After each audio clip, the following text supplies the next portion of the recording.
మీకు ఈ వీడియో నచ్చినట్లయితే వీడియోని లైక్ చేయండి. రాజు, శ్వేత ఇద్దరు ఒకరి తలపై ఒకరు జీలకర్ర, బెల్లం పెట్టుకోబోతూ ఉంటారు. అప్పుడే విరూపాక్షి ఆగండంటూ పోలీసులు లాయర్‌ని తీసుకువచ్చి అక్కడికి వస్తుంది. "ఏయ్! నువ్వెందుకు అడ్డుకుంటున్నావు? ఈ పెళ్ళికి నీకు ఎటువంటి సంబంధం లేదు" అని సూర్యప్రతాప్ అంటాడు. "లేదు, అక్కడ పెళ్లి పీటలపై కూర్చున్న అతనికి ఆల్రెడీ పెళ్లయిపోయింది. ఆ పెళ్లయిన అమ్మాయి మరెవరో కాదు, నా కూతుర్నే అతను పెళ్లి చేసుకున్నాడు. కాబట్టి ఈ పెళ్లి జరగటానికి వీల్లేదు" అని విరూపాక్షి లాయర్‌కి, పోలీసులకి చెప్తూ ఉంటుంది. అప్పుడే శ్వేత ఒక పత్రం తీసుకొని విరూపాక్షి దగ్గరికి వచ్చి నిలబడి ఉంటుంది. "ఇదిగోండి, రూపకి, రాజుకి ఎలాంటి సంబంధం లేదని తన అంగీకార పత్రాన్ని రాసిచ్చింది. తన చేతులతో రాసిచ్చింది. ఒకసారి దీన్ని చూడండి. ఇప్పుడు మీరెందుకు ఇలా అడ్డుకుంటున్నారు" అని శ్వేత ఆ పత్రాన్ని విరూపాక్షికి చూపిస్తూ ఉంటుంది.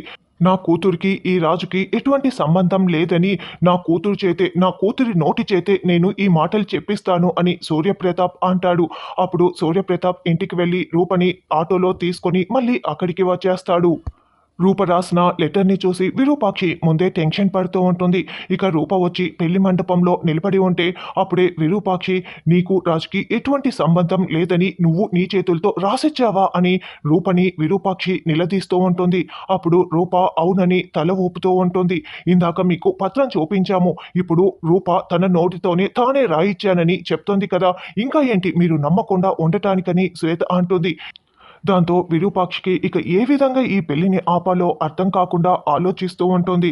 "ఇప్పటికైనా అర్థమైందా? నా కూతురు రూపనే నోటి తెరిచి చెప్పేసింది కదా! తనే రాయిచ్చిందని చెప్పేసింది కదా" అని సూర్యప్రతాప్ చెప్తూ ఉంటే, "ఎందుకు చేసావు రూప ఇలా" అని విరూపాక్షి నిలదీస్తూ ఉంటుంది.